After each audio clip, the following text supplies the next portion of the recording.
And thank you for coming this evening. It's really a privilege to be here. I'm so glad this is a small podium. People usually have problems seeing me, you know. And although I did put on slightly high heels today, this evening I'll be taking a slightly different perspective on this. Although my title says English ability, language ability and literacy, I'll be focusing mainly on language ability. What does it mean? What does language ability mean in the context of contemporary education systems? And then looking at literacy primarily. So if we think of contemporary education systems, what we actually have is everyday knowledge. Those of you familiar with Vygotskian theory, which is also called local knowledge, and then the world of science, the world of technology. It's also called the knowledge economy of the 21st century, or the information society of the 21st century, which is very much global. So how do schools operate within that system? There we have children who are familiar with their known worlds. That's their local knowledge, and they have their own experiential knowledge of that world.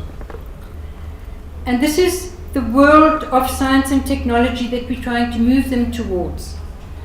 And it is a highly literate world, that.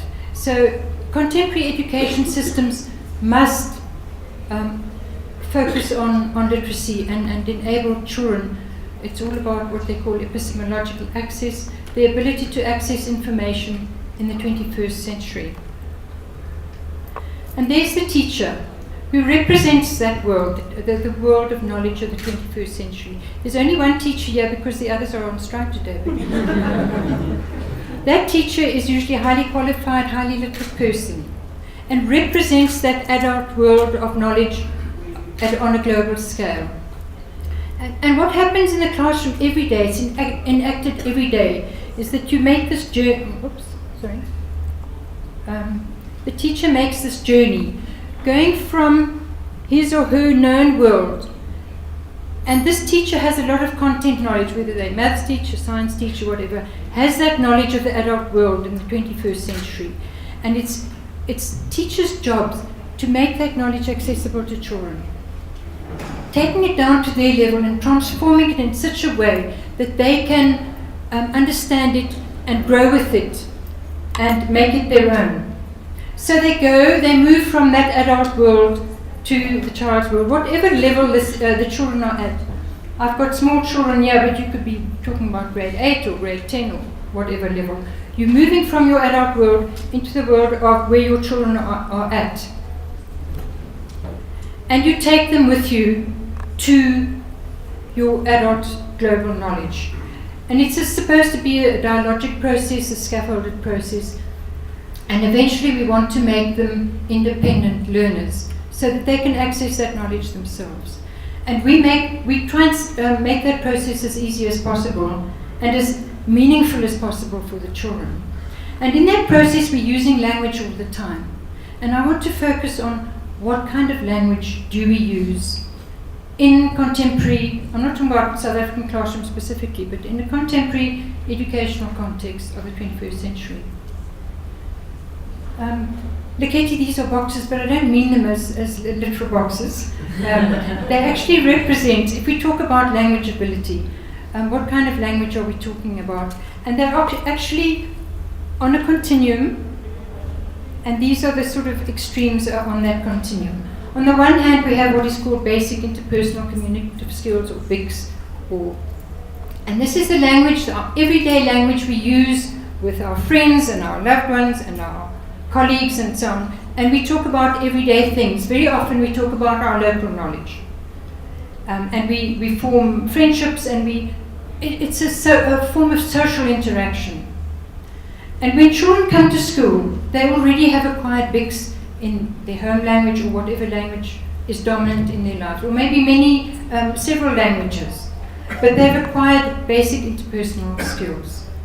And when they come to school, it might still be the same language, or the language might change into English or something else, but BICS is very important for scaffolding this journey into the knowledge economy. But it slowly changes and subtly changes. And we have a lot of, especially now with the advent of corpus linguistics, where we collect massive amounts of data.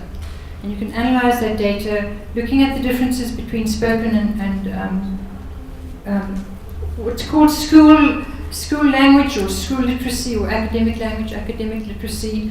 Cummins also referred to it as CALP, the cognitive academic language proficiency. And it's the kind of language we use. We can use it in spoken form or we can use it in written form to talk about the world of knowledge. There are differences, quantitative differences, and we see that especially in vocabulary. And we also see it in syntactic structures. The kind of syntactic structures that predominate in written forms of language that you use in schooling, in textbooks and so on, are different from the syntactic structures we get in. It's not that you can't use them, and we can incorporate them. As Lilli says, there's a lot of translanguaging going on here, but basically the characteristics of these are clear when you, and this has been confirmed from evidence from corpus linguistics. There are also qualitative differences in these languages. And you might have that experience yourself as a teacher or a lecturer where students come to talk to you, and they're very proficient. They're very proficient in the way they use language, and they're very articulate. And yet when you get their written assignment, there's a big difference in that, and their performance might not be as high as you expected from your spoken interaction with them. And it's this difference between BICS and academic language proficiency.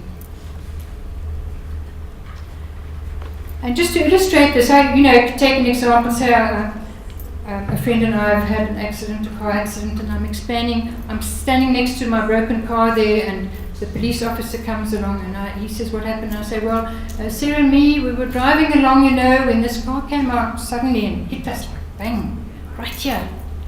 I swerved like this, yes, but I was just too late, and we went straight into that pole over there." Can you hear me fine? Okay. And that is very typical of a big style of discourse. And a lot of the meaning that you derive from this kind of speech pattern is, the meaning is constructed from the context, and my voice, my intonation patterns, facial expressions, gestures, etc. So what are the characteristics of school language? In BICS, the locus of meaning is in that interactive context. In CALP, in school language, the locus of meaning shifts from the context to the text itself. And meaning cannot be constructed from these paralinguistic features. So it's in the text. Context becomes lexicalized. It just simply means you have to explain in words what is happening. And the references and indexes are explicitly identified. So things like "I swerved like this," or "right there," or "that pole over there," you only understand from the context. So how do we put that in language? And you might have something like this where you lexicalize the context. And you can see how there's a subtle shift. You're still using the same language, but your register has changed, and the vocabulary you use have changed. So the crux of education is actually about literacy. And I want to make this distinction between language ability and literacy. And my argument, after many years of research in high poverty schools, is that a lot of the debate about the poor performance in our schools is about language. And I would like to suggest language is very important, obviously, and we can't always separate language from literacy, but my argument is schooling is about literacy. And if you want to have a good schooling system, you have to make your learners highly literate in whatever language they choose to do their schooling. And this was, I thought, very nicely illustrated in this visual on an article by Goldberg on a review of second language teaching English in the States. And you can see how education is represented as the foundation of education is actually a book or written language, what it represents. And I love this picture that I got off the internet of how reading literacy can set you free. It gives you access to information in ways that spoken interaction doesn't allow. So we're going to speak about literacy, and what do we mean by literacy? I'm going to focus specifically on what I call reading literacy. Now, what is reading really? there are a lot of components in reading, and it's not just a homogeneous thing. The main point about reading is that we read to understand. It conveys information, and we must understand that. But to get to that point of comprehension, we have to be able to decode it. There's two basic writing systems, well, three in the world: alphabetic, based on phonemic principles, the logographic system of Chinese writing, and syllabaries that you get in some Middle Eastern countries, some of the written languages of India, for example. Now, our languages in South Africa are alphabetic languages. We represent spoken language at a sublexical level, at a phonological level. So those little squiggles we make represent sounds in the language. And if children don't understand that principle, it's very difficult for them to read. So decoding enables comprehension. And with comprehension, you always have a response. You might be aware of it or not. It could be an intellectual response. It could be an emotional, affective response. But we have a response. So this reading process is embedded in cognitive linguistic processes. We need to understand how the mind works and how the brain works in order to really understand what's happening in reading. And it's also embedded in a socio-affective matrix. We are, after all, people. We have feelings and attitudes and values about what is reading and what value does it serve, what role does it play in our society. So that comes from your broader socio-economic and political context. And underlying it is the neurological structures and pathways. And this is becoming increasingly important research from this area because of the new technology that we now have available. So in the past 20 years, very interesting research has come up about the neurological structures of literacy. I'll touch on that briefly if I have time. So, if we're talking about education, we have to ask ourselves, where does knowledge come from? It can come from many, many different sources. But in the 21st century, most of our knowledge comes from written sources. And we can have different kinds of knowledge. We can talk about general background knowledge, domain-specific knowledge, which is your biology, your science, or maths, or whatever. Procedural knowledge is very important. And it's important to make this distinction between declarative or episodic. Episodic knowledge is your experience, your own personal experience, and the knowledge you build up from that. To make these distinctions, because the way we learn, like declarative knowledge, is different from the way we learn procedural knowledge. And then underlying this all is cognitive processing. And that includes things like working memory, the ability to recall information, describe, categorize, make inferences, compare, and so on. And the most important principles in learning are the exposure and input. We cannot learn anything unless we're exposed to it, and unless we have adequate input, and I'm going to talk about that too. And the learning then can be incidental, we're just learning by the by, or it can be explicit. We also learn from experience, we learn from role modeling, and opportunities to practice, which consolidates what we learn. So what are the sites of real deep inequality in education systems? What are the sites of inequality between children who achieve and children who don't achieve? And it's mainly in the area of knowledge.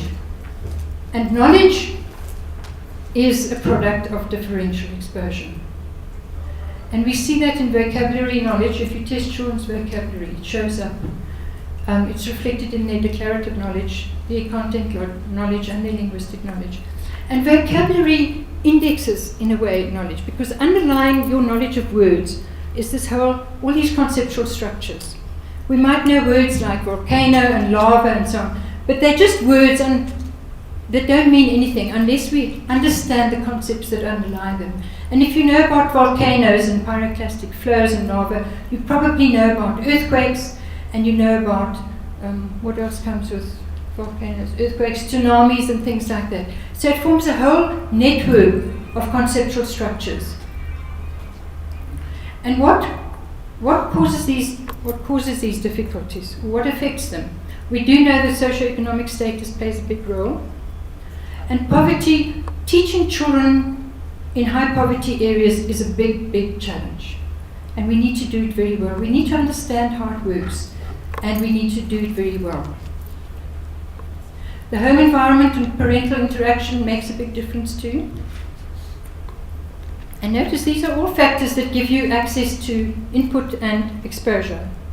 The other really big one is the amount of reading that people do. It is one of the most powerful determinants of individual differences in knowledge. So if our students cannot read in whatever language they're using in the classrooms, if they cannot use that language knowledge to read, then access to information, access to knowledge is compromised. And of course, quality of schooling. There's so many programs that show programs very often don't make that much of a difference if it's not taught well or if it's not implemented properly. Quality of schooling can make a very big difference in children's lives. So let's look at vocabulary word levels. Good heavens, I'll have to jump. The most frequent words that we know are the 1 to 3,000 word levels. These are the words we recycle every day in our BICS conversations. And then in the schooling context, knowledge of academic words, these are about 500, 600 words that occur across all disciplines. Words like describe and hypothesis and theory and things like that are very important. And those high frequency words you only learn through oral interaction. All the other words you learn in the course of your lifetime come from schooled language and from your access to literacy.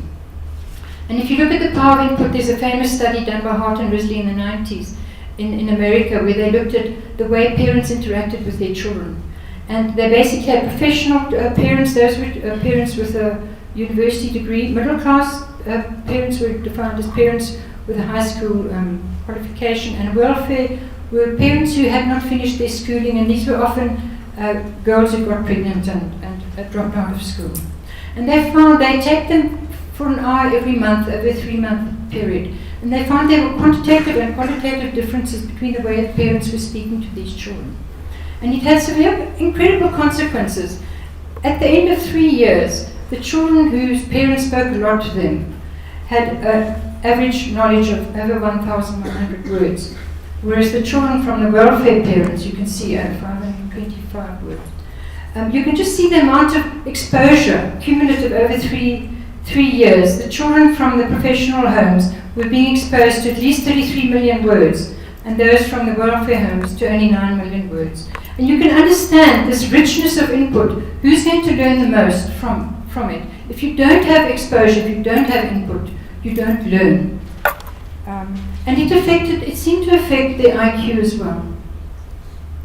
So you don't become a reader if you don't read, and that's the basic point I want to make. There was one study done in the States of grade 5 where good readers out of school were reading about 14 minutes, which isn't very much, but it makes a big difference. And non-readers were hardly reading anything.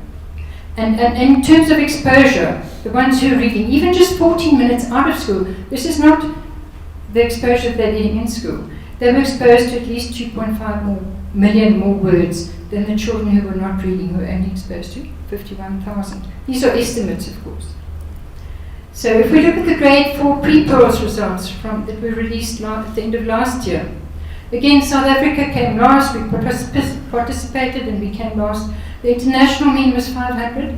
Colombia was another developing country that participated, and they had a mean of 576. If you disaggregate the results, we had 461. Now, pre-pearls tests are designed more for grade 2, grade 3 level learners, but these were grade 4s that were being tested. And the texts are not very long. They're about 300 to 400 words long. And they test 4 different types of comprehension, from literal to evaluative comprehension. And the children who were doing it in English and Afrikaans did much better. And those who did it in African languages fared very badly.